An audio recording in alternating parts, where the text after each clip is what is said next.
আমি তোমাকে কল করেছি, তুমি আমার রেসপন্স করছো না। একটা দিন আসবে তুমি আমার কলের জন্য ওয়েট করবে।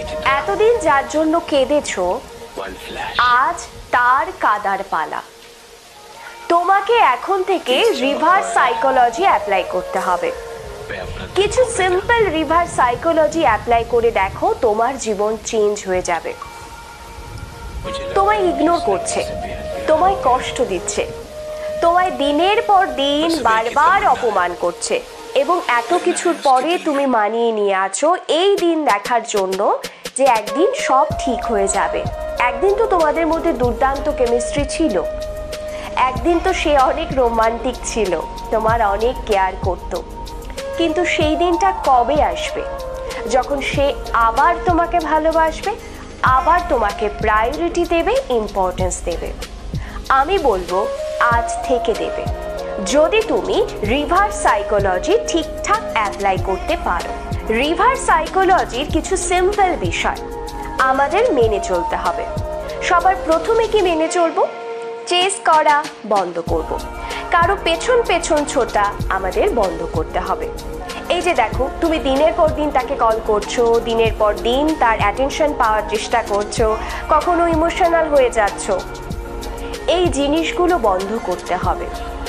যদি সে দিনের শেষে বুঝতে পারে যে তুমি তার জন্য সবসময় আছো, যতই অবহেলা করুক না কেন তুমি থেকে যাবে, সে যদি এটা ভেবে নেয়, তোমাকে টেকেন ফর গ্রান্টেড করে নেয়, সে যদি জানে তুমি পেছনে যাবেই, তাহলে কিন্তু তোমাদের সম্পর্ক খারাপ হতে বাধ্য।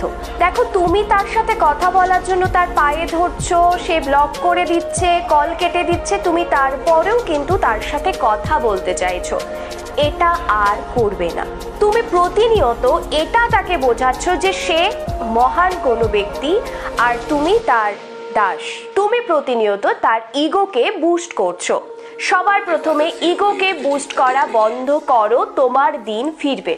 অলওয়েজ ভিকটিম কার্ড তুমি প্লে করতে পারো না। তুমি সারাক্ষণ স্যাড, তুমি সারাক্ষণ দুঃখী, তোমার জীবনে কিচ্ছু নেই, এই ধরনের স্ট্যাটাস তুমি দেওয়া বন্ধ করো প্লিজ। তুমি কাঁদো, বালিশ ভিজিয়ে ফেলো, ঘর বন্ধ করে কাঁদো, মন খারাপ করো, ইটস ওকে, কখনো দেখাবে না। তুমি তোমার পার্টনারকে হয়তো দেখাতে চাইছো, বন্ধু বান্ধবকে দেখাতে চাইছো যে তুমি কত দুঃখে, বিকজ আমরা এটা করে ফেলি আমাদের ভেতরের ফিলিংস থেকে, এবং এখানেই আমরা ভুল করি। যদি কেউ জেনে যায় যে আমার জন্য সে দুঃখে আছে, তাহলে সেই দুঃখে থাকার কারণটাকে আরো বাড়িয়ে দেয়। আমি এমন একজন ব্যক্তি, আমার জন্য সে মরে যাচ্ছে, এই ফিলিংসটা যে ভেতরে কতটা আনন্দ দেয় তাকে তুমি জাস্ট ভাবতে পারছো না। তাই স্যাড পোস্ট করা বন্ধ করো, দুঃখের গান, দুঃখের কথা বন্ধ করো প্লিজ। এটাকে কিছুদিনের জন্য বন্ধ রাখতেই হবে। নাম্বার 3, তাকে এমন ট্রিটমেন্ট দাও সে তোমাকে যেই রকম ট্রিটমেন্ট দেয়। তার মানে সে তোমাকে যদি বাবু সোনা করে, তোমার কেয়ার করে, তুমিও তার কেয়ার করবে। তাকে জাস্ট আয়নাটা দেখাও। অবহেলা করলে কেমন লাগে এটা বোঝানোর জন্য তাকেও ইকুয়ালি অবহেলা করাটা জরুরি। আমি তোমাকে কল করেছি, তুমি আমার রেসপন্স করছো না। একটা দিন আসবে তুমি আমার কলের জন্য ওয়েট করবে। এই রকম ভাবে থিঙ্ক কর। তুমি লজিক্যালি ভাবো, সে তোমাকে কখন মিস করবে? যখন তুমি তার কাছে কম অ্যাভেলেবেল হবে। নিজেকে এত সহজলভ্য করে তুলো না। দেখো, একটা সময় ঠিক তোমার কদর সে বুঝবে। নাম্বার 4, আমাদের লাইফে অনেক কিছু আছে, পড়াশুনো আছে, জব আছে, ফ্যামিলি মেম্বার আছে, ফ্রেন্ডস আছে, আমাদের প্যাশন আছে, কত কিছু আছে। কিন্তু পুরো জীবনটা যদি তুমি একজনকে কেন্দ্র করে ঘোরাতে থাকো, তাহলে কিন্তু তুমি বিপদে পড়বে। কিরকম বিপদ? এইরকম ইমোশনাল ক্রাইসিস তোমার কিন্তু দেখা যাবে। একটা মানুষকে কখনো দুনিয়া বানাতে নেই, আরো অনেক কিছু আছে, সেই জিনিসগুলোকেও ইকুয়ালি ইম্পর্টেন্স দিতে শেখো। নাম্বার 5, দেখো, তুমি ভীষণ ইম্পর্টেন্ট, তুমি দুর্দান্ত একজন মানুষ, তুমি ইনোসেন্ট, তোমার মধ্যে একটা বিউটিফুল হার্ট আছে, তোমার মতো ভালোবাসতে সবাই পারে না। এত সুন্দর একজন মানুষ পাওয়ার পর যে হারিয়ে ফেলে, তার থেকে আল্লাহকে আর পৃথিবীর কেউ হতেই পারে না। এই রকম ভাবে ভাবো, যখন তুমি তোমার 100% রিলেশনশিপে দিচ্ছ, সেখান থেকে তুমি রিটার্ন পাচ্ছ না, তাহলে কি করতে হবে? সরে আসো। দেখো, যে তোমার ভালোবাসা বুঝলো না সে আনলাকি, তুমি নও। একটা জিনিস নিয়ে বারবার ভেবে মন খারাপ করার কোনো কারণ নেই। হিরে কিন্তু সবাই চেনে না, সবাই কদরও বোঝে না।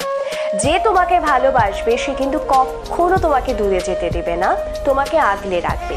আর যে তোমাকে আগলে রাখতে পারছে না সে সেটা ডিজার্ভও করে না। আমি তোমাদের সাথে রিভার্স সাইকোলজি নিয়ে কথা বলেছি। এই 5টা বিষয় যদি তোমরা মেনে চলতে পারো, যদি ফলো করো, তাহলে দুর্দান্ত রেজাল্ট পাবে, আমি কথা দিচ্ছি। তোমরা তোমাদের সমস্যার কথা কিন্তু আমাকে কমেন্ট সেকশনে জানাতে পারো।